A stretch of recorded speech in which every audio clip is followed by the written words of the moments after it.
Bueno, siguiendo con nuestros prácticos, nuestra resolución de problemas de Física 1, vamos a empezar con una nueva unidad. Recuerden siempre lo mismo. En este momento, cuando hablamos de resolución de problemas, hacemos solo un repaso o muy por arriba lo que ya vieron en teoría. O sea, para poder ustedes seguir con esta actividad deberían haber primero analizado la teoría. Ahora vamos a empezar a ver la realidad con una nueva manera de verla o analizando otras cuestiones. Hasta ahora veníamos analizando, vamos a seguir con el concepto de punto material, o sea, vamos a seguir hablando de bloques, pelotas, camiones, y siempre toda la masa va a seguir concentrada en un punto.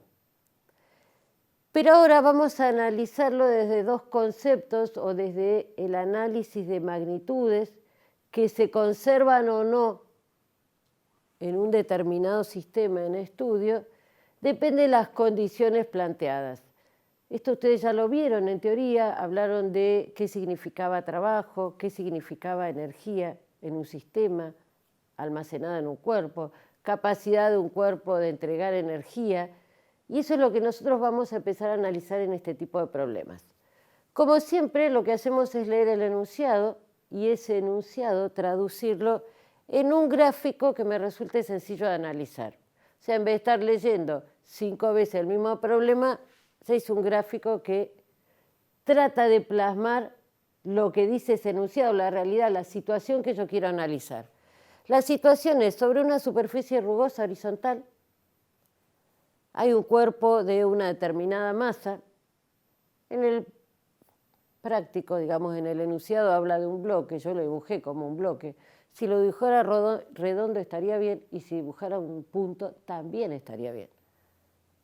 ¿Qué sucede? En el instante inicial empiezo a arrastrarlo sobre la superficie horizontal con una fuerza determinada, no me dan la intensidad, pero sí me dicen que formo un ángulo con respecto a la horizontal. Esta es la situación.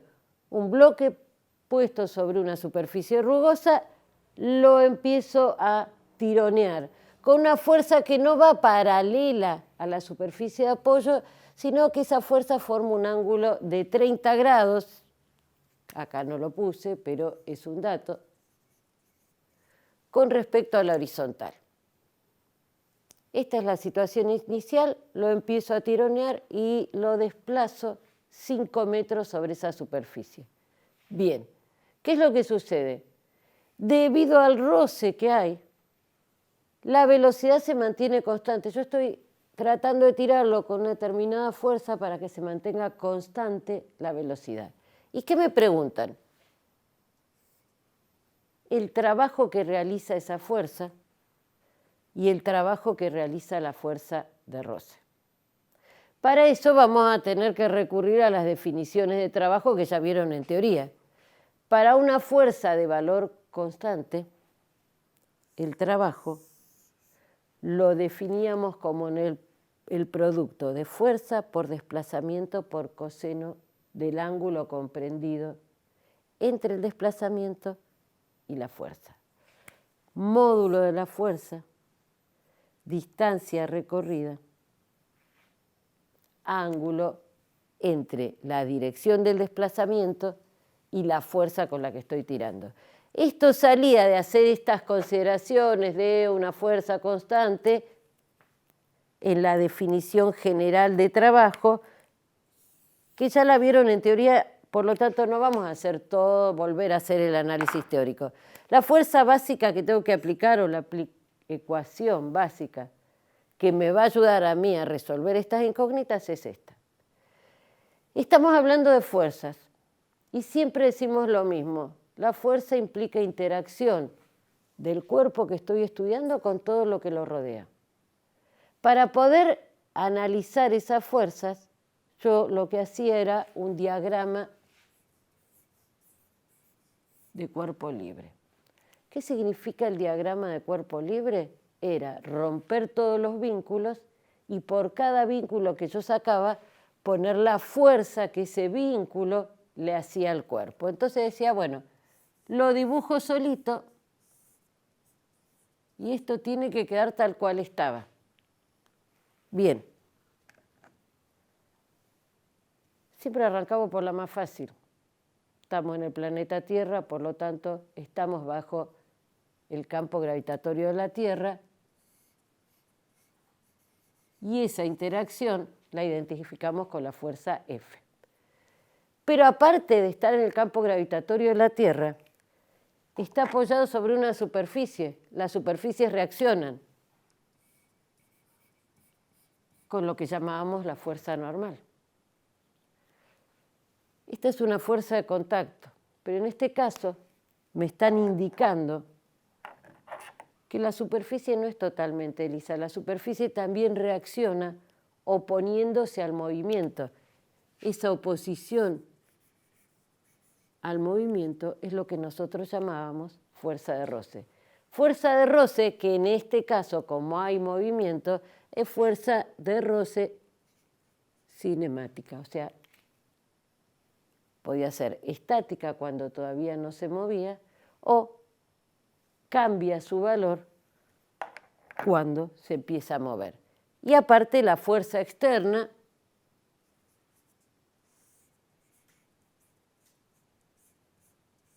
aplicada.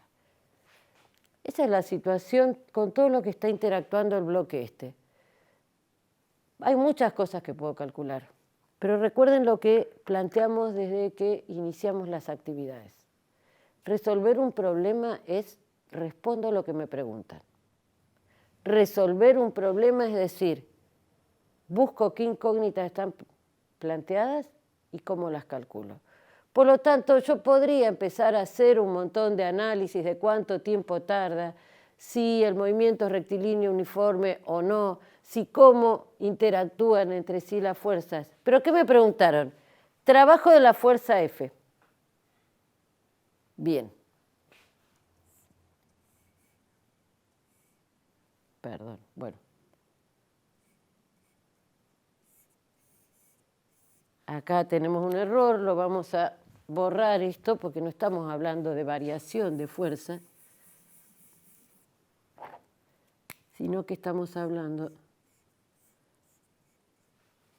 del trabajo de la fuerza. Bien. ¿Tenemos la definición? Sí. Módulo de la fuerza por el desplazamiento por el coseno del ángulo conocido. Bien. ¿Tengo todos los datos? Sí. El módulo de la fuerza es conocido. ¿Qué desplazamiento provocó o en qué desplazamiento estoy analizando la situación? La distancia de los 5 metros. Ya la teníamos marcada. Coseno del ángulo comprendido entre el desplazamiento y la recta de acción de la fuerza. Es un dato. Por lo tanto, ya estoy en condiciones de decir que la primera de las incógnitas ya la encontré. Bien. ¿Qué otra cosa me preguntan? Trabajo de la fuerza de roce. Bárbaro. Será fuerza de roce por el desplazamiento por el coseno del ángulo, vamos a llamarlo θ1, porque ahora estoy hablando del trabajo de otra fuerza. Θ era el ángulo entre la fuerza que yo aplicaba exterior con la que estaba tironeando esa caja y el desplazamiento. Pero ahora estoy hablando del ángulo que forma la fuerza Fr. Bien.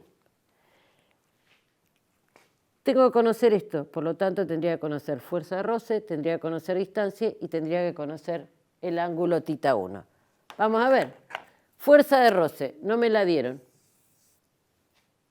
Pero como vimos ya en prácticos anteriores, la fuerza de roce, cuando hay movimiento entre el cuerpo y la superficie, es un valor constante igual a mu por n. Por lo tanto, la fuerza de roce, aunque no me la dieron directamente, podría llegar a calcular la fuerza de roce igual a mu por n. Bien, esta parte la tengo. El desplazamiento es el mismo, lo conozco.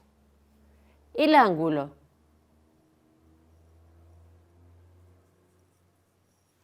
¿Qué ángulo hay entre el desplazamiento y la fuerza? Yo me estoy moviendo para allá y la fuerza de roce tiene la misma dirección pero sentido contrario. Por lo tanto, este θ1 sería 180 grados. ¿Y qué particularidad tiene el coseno de 180 grados? Que vale 1, pero es negativo. Entonces, cuando yo ponga todo eso acá, voy a decir fuerza de roce, mu por normal, por d por menos 1. El trabajo es negativo. ¿Qué significa que el trabajo sea negativo? Estamos hablando del trabajo de una fuerza no conservativa. Estoy disipando energía, algo que intuitivamente sabíamos. ¿Por qué? Porque cuando yo trato de tironear esto sobre una superficie muy rugosa, parte de mi energía justamente la desperdicio en el roce.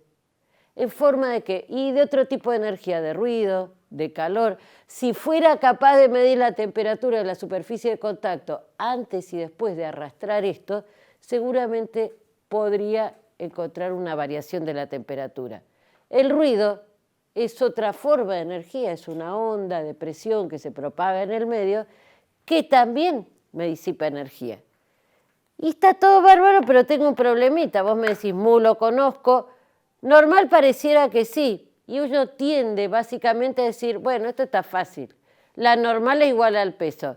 No, en este caso no puedo decir eso. Estamos de acuerdo que en la dirección de X hay movimiento, en la dirección vertical no. Si esto es así, cuando yo planteé el equilibrio en la dirección de Y, voy a decir, sumatoria de fuerzas en la dirección de Y igual a 0. ¿Qué voy a tener?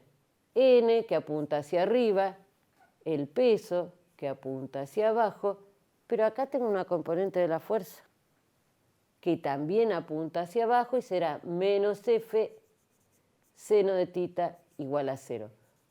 Por lo tanto, la normal con la que reacciona la superficie va a ser F seno de θ más mg. Acá hay una diferencia. Fíjense que uno tiende a poner siempre normal igual al peso. Bueno, no. De ahí a que siempre que nosotros analicemos cómo interactúa un cuerpo con todo lo que hay alrededor, sí o sí, hagamos el diagrama de cuerpo libre.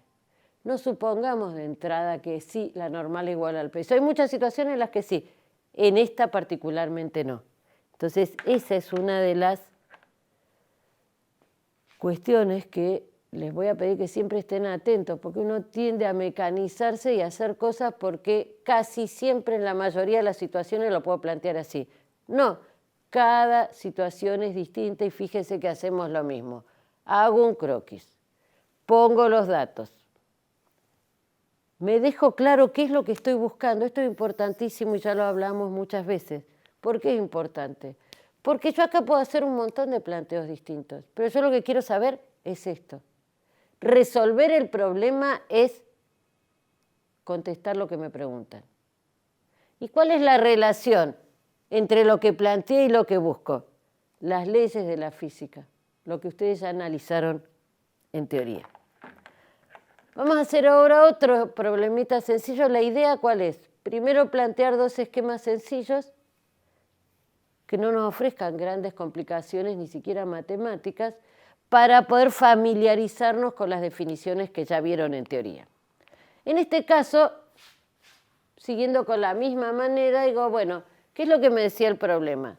Había una piedra en el piso y yo la quería levantar. Algo está en el piso, es bastante natural que quiera tirar para arriba para levantarlo. Situación inicial, la piedra está en el piso, estoy por aplicar la fuerza, por lo tanto todavía la velocidad es 0. Esa es la situación al principio. Pasado un determinado tiempo la elevé a una altura conocida, que son 4 metros, y adquirió velocidad. Esa es la situación.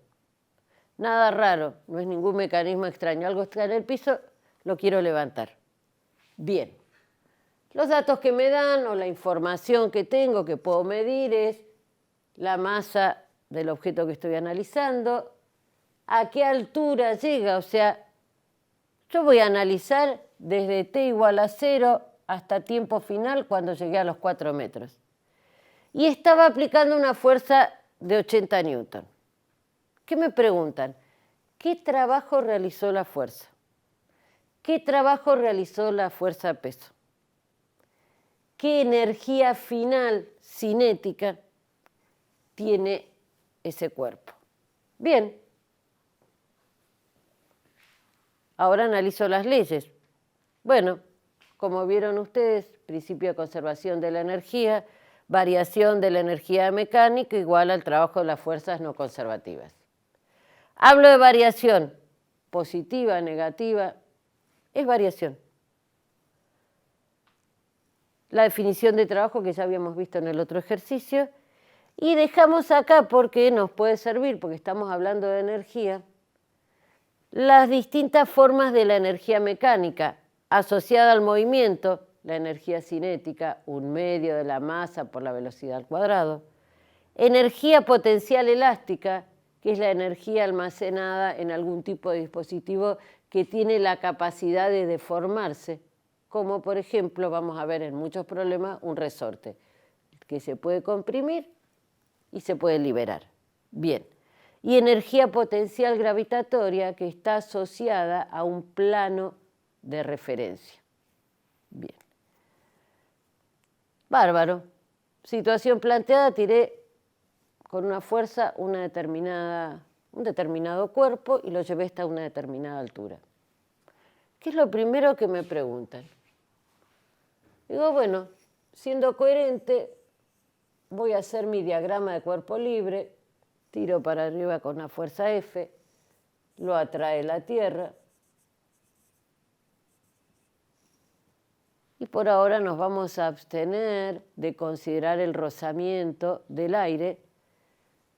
Por lo tanto, este sería el diagrama de cuerpo libre. ¿Qué me preguntan? Voy resolviendo ordenadamente. Trabajo de la fuerza. Por definición, es el módulo de la fuerza por la distancia por el coseno del ángulo. Bien. Voy a decir que lo tengo resuelto una vez que sepa que todos los valores que intervienen en esta ecuación los conozco. Me preguntan el trabajo de la fuerza. Bien, el trabajo de la fuerza. Módulo de la fuerza, lo conozco. 80 newton. ¿En qué desplazamiento actuó? En los 4 metros. No digo que no sube más, pero yo estoy analizando ahí y me dicen, ¿qué pasa? O calcula algo cuando haya llegado a los 4 metros. Coseno del ángulo, el ángulo comprendido entre ¿qué? Entre la fuerza que estoy analizando, el trabajo, y el desplazamiento. Fuerza tiene esta dirección y sentido, desplazamiento también. Por lo tanto, el ángulo será 0 grados. Y el coseno de 0 grados será más 1. Estoy entonces en condiciones de calcular el trabajo. Tengo el módulo de la fuerza, tengo el desplazamiento, tengo el coseno del ángulo. Bien, por lo tanto, puedo decir que el primer inciso está resuelto. Recuerden también siempre el tema de unidades. El producto de newton por metro recibía el nombre de joule. Trabajo de la fuerza peso será el módulo de la fuerza por el desplazamiento por el coseno del ángulo. Vamos a ver si estoy en condiciones de hacer esto. Perfecto. Fuerza-peso. No me dijeron el peso, pero sí la masa. Es masa por gravedad. Lo conozco. Desplazamiento. También estuvo actuando durante todo ese desplazamiento el valor de h. Ahora vamos a ver qué pasa acá. El desplazamiento es hacia arriba y la fuerza-peso es hacia abajo. ¿Cuánto vale entonces el ángulo? Y el ángulo vale 180 grados. El coseno de 180 grados es -1. Por lo tanto, vuelvo a estar en condiciones de calcular la segunda cosa que me pedían. Fíjense acá también que aparece un signo menos. Me está indicando que el trabajo de la fuerza analizada, se opone al desplazamiento. En el primer caso, fuerza y desplazamiento, mismo sentido. En el segundo caso, la fuerza es hacia abajo, el desplazamiento hacia arriba. Parte C. Variación de energía. Como habíamos, perdón, me retiré, la variación de energía está marcada acá. Cuando hablamos de energía cinética, energía potencial elástica, energía potencial gravitatoria. Cinética, sí, interviene. ¿Por qué? Porque adquiere una determinada velocidad. Por lo tanto, esto lo voy a tener que analizar. Potencial elástica. Estoy analizando un cuerpo y no estoy por ahora viendo la posibilidad de que se deforme, por lo tanto, no voy a incluir la energía potencial elástica. Sí la potencial gravitatoria porque está cambiando de nivel. No importa la referencia que tome. Está a un nivel respecto al piso y después está otro. Como voy a hablar de energía potencial gravitatoria, lo primero que voy a hacer es decir qué nivel de referencia voy a tomar. Por una cuestión práctica, lo que siempre hacemos o tratamos de hacer, digo, bueno, voy a tomar nivel de energía potencial gravitatoria 0 en el punto más bajo de la trayectoria. ¿Para qué? Para que todas las cotas de esa trayectoria sean positivas. Es una forma. Entonces digo, variación de energía mecánica igual al trabajo de las fuerzas no conservativas. Como ya vieron en teoría, acá estamos analizando la interacción de dos fuerzas. Esta es conservativa, esta no es conservativa. De alguna manera, este esfuerzo que yo estoy haciendo le está entregando energía al sistema. Lo tenía acá abajo con velocidad 0 y después que interactúe con él está a una altura h con velocidad. ¿De dónde salió eso? ¿Por qué pudo hacer eso? Porque yo realicé un trabajo sobre el sistema, lo que hizo cambiar su estado de energía. Bien, variación de energía, energía final menos energía inicial. Igual al trabajo de las fuerzas no conservativas, que ya lo calculé.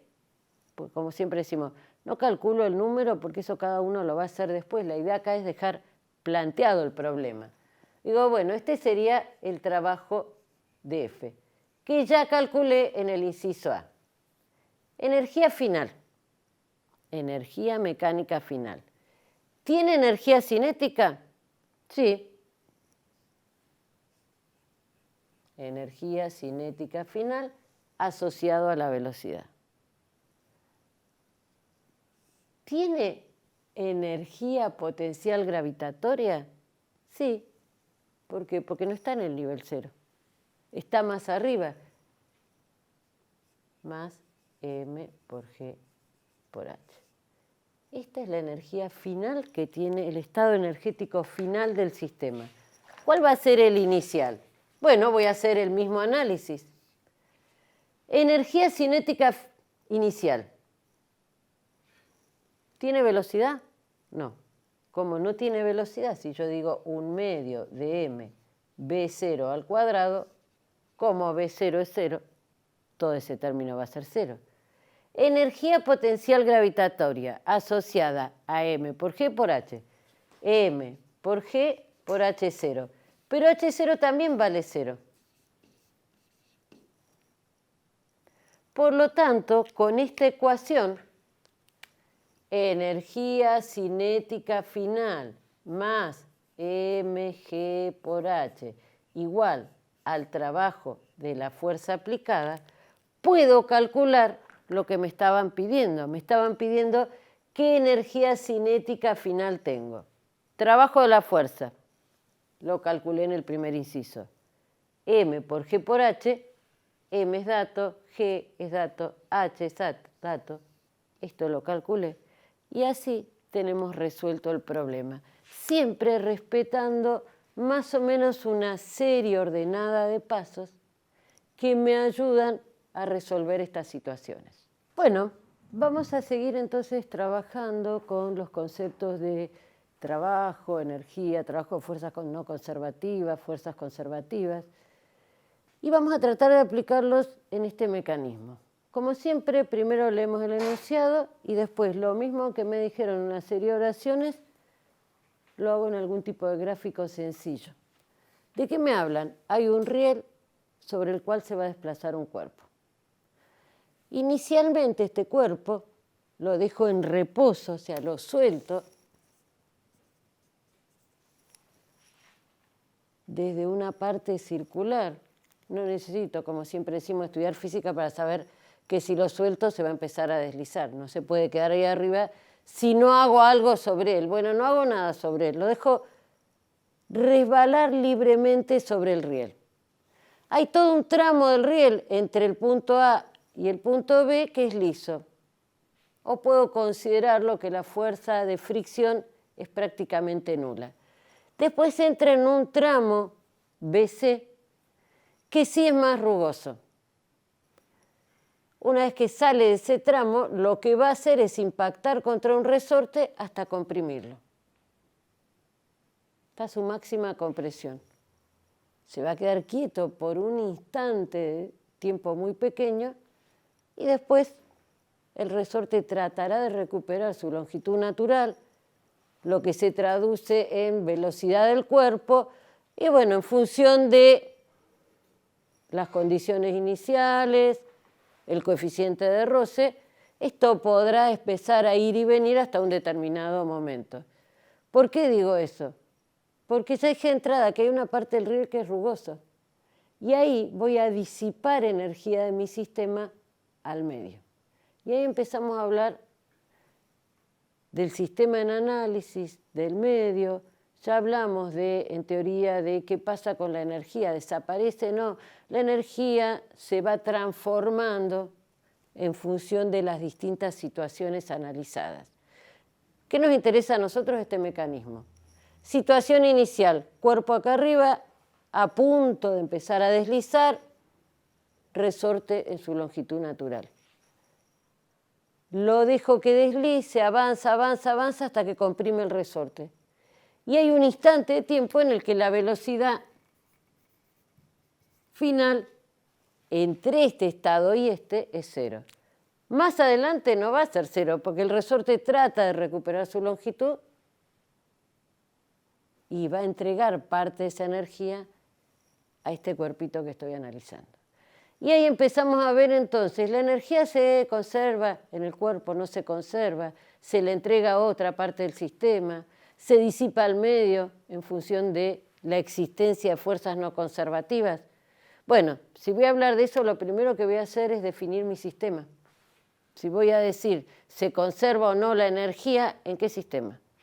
Bien, mi sistema está integrado por el cuerpo de masa m, por el riel,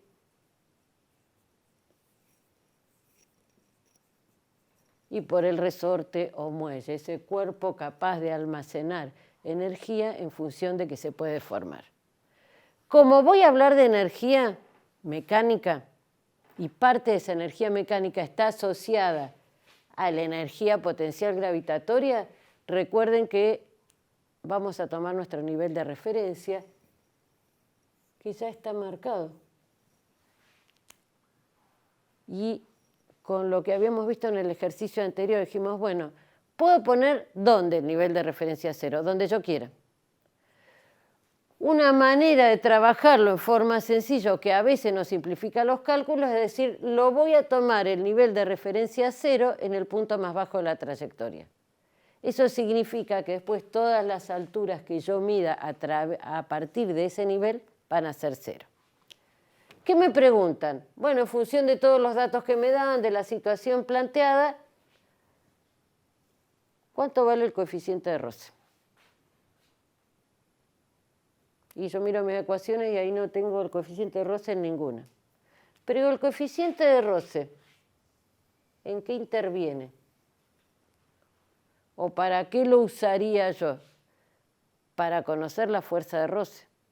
Y cuando hablamos de balance de energía, analizamos que esa fuerza de roce es una fuerza no conservativa. O sea que de alguna manera, digo, bueno, si interviene en el trabajo de la fuerza de roce, yo tendré que ir por ese lado. Pues lo miro así alegremente y digo, ¿y dónde está el coeficiente? ¿Para qué me decís que esta es la incógnita, estas son las ecuaciones, si esto no tiene nada que ver con esto? Bueno, el coeficiente de roce está asociado a la fuerza de roce.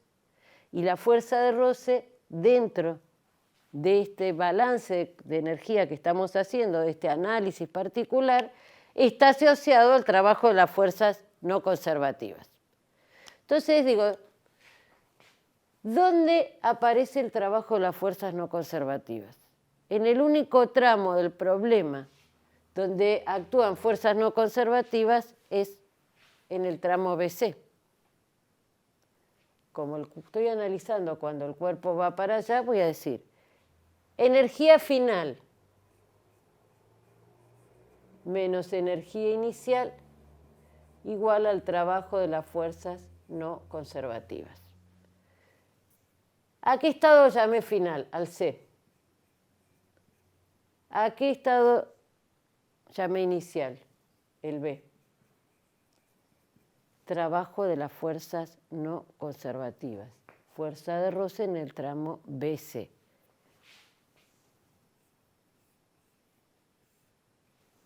Voy a hacer el diagramita de cuerpo libre y voy a decir entonces, fuerzas que actúan siempre el peso, la normal, como esto te está desplazando hacia la derecha, fuerza de roce. ¿Por qué hice eso? Porque yo quiero estar segura, yo sé que la fuerza de roce es mu por normal, en el caso de deslizamiento o movimiento. Mu por normal. Pero uno intuitivamente tiende a poner, bueno, la normal igual al peso. Ya vimos en un ejercicio anterior que la normal no es igual al peso. La tengo que analizar en cada situación. Acá la analizo y sí veo o puedo darme cuenta rápidamente que la normal es igual al peso. Por lo tanto, ahora sí estoy en condiciones de decir que la fuerza de roce, que es mu por normal, puede ser expresada como mu por mg. Entonces, trabajo de la fuerza de roce, módulo de la fuerza, mu por mg. Por el desplazamiento, estoy analizando en el tramo BC, distancia BC, por el coseno del ángulo entre el desplazamiento y la fuerza. En este caso estamos en algo similar a lo que habíamos visto antes. Digo, desplazamiento hacia la derecha, fuerza de roce hacia la izquierda. Ángulo entre esos dos vectores, 180 grados. Coseno del ángulo, -1. Por lo tanto, el trabajo es negativo. Energía mecánica en C. ¿Tiene energía cinética? Sí. Si no tendría energía cinética no podría llegar a chocar con el resorte. ¿Tiene velocidad? 1/2 de m v sub c al cuadrado. ¿Tiene energía potencial gravitatoria para el nivel de referencia adoptado? No, porque está en el nivel 0. O sea que esto es la energía mecánica en C. menos la energía mecánica en B. Bien, voy a analizar lo que pasa en B. ¿Tiene energía cinética? Sí. Si no, no se estaría desplazando. Si no tiene velocidad, no podría atravesar todo ese riel. 1/2 de m b sub b al cuadrado. ¿Tiene energía potencial gravitatoria? No, porque sigue en el nivel 0. Esto es igual a menos mu por mg por la distancia entre B y C. Bien, al fin apareció con lo que nosotros analizamos una ecuación donde aparece mi incógnita. Esto está bárbaro. Pero vamos a ver qué datos tengo y qué me falta. La masa la conozco, por lo tanto, y encima está en todos los términos de la ecuación, podría simplificarla. La gravedad la conozco, la distancia la conozco, pero con este planteo que parecía que resolvía el problema, que era calcular mu, me aparecieron dos nuevas incógnitas. Fíjese cómo fuimos haciendo. Primero me fijé en qué ecuación o asociado a qué aparece el coeficiente cinético, que es lo que me piden. Dije, bueno, aparece asociado a la fuerza de roce. En el tipo de análisis que estoy haciendo, lo que voy a ver es qué trabajo hace esa fuerza. Bueno, eso es lo que hicimos. Dije, está bárbaro. Tengo una ecuación, pero ¿qué me pasa? Tengo tres incógnitas, no conozco B sub C, no conozco B sub B, no conozco mu. Si tengo tres ecuaciones, tres incógnitas, tendría que ser capaz de plantear por lo menos dos ecuaciones más. Digo, bueno, como yo y tal cual está planteado el problema, está planteado en etapas, porque en cada etapa aparecen distintas condiciones. Digo, bueno, entre A y B se deslizó sobre un riel liso. ¿Por qué me interesa? Digo, bueno, porque yo necesito un dato de la condición final en el punto B, en este tramo. Digo, bueno, ahora voy a analizar lo que sucede en la etapa AB. ¿Hay fuerzas no conservativas? No. Cuando lo analizamos vimos que no había roce ni había ninguna otra fuerza externa al sistema que pueda ser considerada no conservativa. Por lo tanto, puedo decir que la energía en el estado A va a ser igual a la energía en el estado B. ¿La energía de qué? Del cuerpo que estoy analizando. Bien.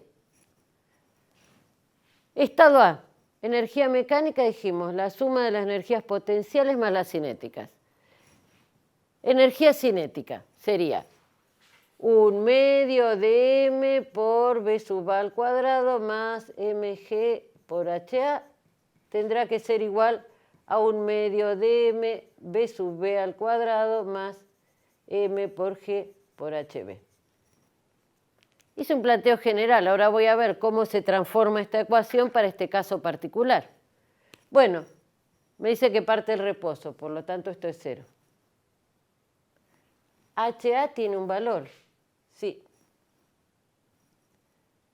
B sub B es una de las cosas que yo quería calcular. Pero HB, la altura respecto del plano de referencia en el punto C, es 0. Por lo tanto, esta ecuación general, para este caso particular, me queda planteada mg por ha va a ser igual a 1/2 de m por b sub b al cuadrado. Bueno, podría llegar a calcular b sub b. ¿Me alcanza? Todavía no me alcanza. Puedo ver qué puedo sacar de la última etapa del problema. ¿Por qué? Porque también involucra uno de los datos que estoy necesitando para resolver el problema, que es llegar a conocer B sub C. Bueno, voy a decir, ¿qué análisis puedo hacer entre C y D? Entre C y D me encuentro con un cuerpo que avanza sobre un riel liso y comprime un resorte. Entonces ahora digo, parte de la energía que tenía ese cuerpo, de alguna manera se almacena en el resorte, muelle, como quieran llamarlo. Por lo tanto, el sistema que voy a analizar es el cuerpo de masa M con el resorte o muelle de constante K. En este caso tampoco hay en esta etapa fuerzas no conservativas, por lo tanto, la energía mecánica en C va a ser igual a la energía mecánica en D. ¿Por qué estoy haciendo esto? Porque quiero ver si soy capaz de calcular lo otro que me faltaba para poder resolver el problema. Energía en C. Hablemos de energía mecánica asociada a velocidad, a posición y si hay algo deformado. En C. ¿Tengo energía cinética? Sí, asociada al movimiento, 1/2 de m v sub c al cuadrado. Energía potencial gravitatoria para mi plano de referencia será mg por hc. Pero en este caso particular, esto vale 0. Y recuerden que estoy analizando la conservación o no de la energía entre el bloque del sistema bloque-resorte. O sea que tengo cinética, potencial gravitatoria y tengo que analizar la potencial elástica, o sea, 1/2 de K por delta xc al cuadrado. Pero cuando el cuerpo esté acá, el resorte todavía no se enteró. Por lo tanto, el delta x del resorte es igual a 0. Esta es toda la energía almacenada en mi sistema masa-resorte en la posición C. Ahora le igualamos, porque no hay fuerzas no conservativas actuando, en la última posición, que es la D. 1/2 de m v sub d al cuadrado. Más mg hd. Más 1/2 de K por delta xd al cuadrado. Esta es la general, sirve para cualquier sistema masa-resorte. Para este caso particular, V sub d, ¿cuánto vale? Comprimió lo máximo que pudo el resorte y está a punto de empezar a volver. Por lo tanto, esto vale 0. ¿Qué altura está el cuerpo respecto al nivel de referencia 0? 0. Por lo tanto, de esta ecuación general podemos concluir que entre que pasó por C y comprimió el resorte y está a punto de empezar a volver, analizando lo que sucede con la energía en esas dos situaciones, digo que 1/2 de m por v sub c al cuadrado tiene que ser igual a 1/2 de K por delta x en la situación de al cuadrado. Digo, bueno, ¿y de esta ecuación qué conozco? Sí me dieron lo que se comprimió el resorte. Sí me dieron la constante elástica del resorte. Sí conozco la masa. Por lo tanto, ahora V sub C es un dato. Y ahí tengo resuelto mi problema. Por eso decía, quiero calcular coeficiente de roce, pero primero tengo que conocer V sub C y V sub D. No los tenía. Bueno, a través de planteos energéticos en distintas situaciones del problema, pude calcular esas dos cosas. Ahí recién puedo decir que está resuelto mi problema. Recuerden siempre, ¿puedo contestar lo que me preguntaron? Sí, está resuelto. Contesté un montón de cosas, como dice acá, yo contesté un montón de cosas. ¿Con qué velocidad pasó por acá? ¿Con qué velocidad pasó por acá? ¿Cuánto trabajo, qué cantidad de energía se disipó en el trabajo de la fuerza de roce? ¿Podría calcular todo eso? Lo puedo calcular. Y hasta que yo no diga cuánto vale mu, no está resuelto el problema, porque esa es justamente la incógnita. Analicé la incógnita, vi a qué estaba asociado y dónde entraba eso en mis ecuaciones. Y con esto tendríamos terminado este tercer ejercicio.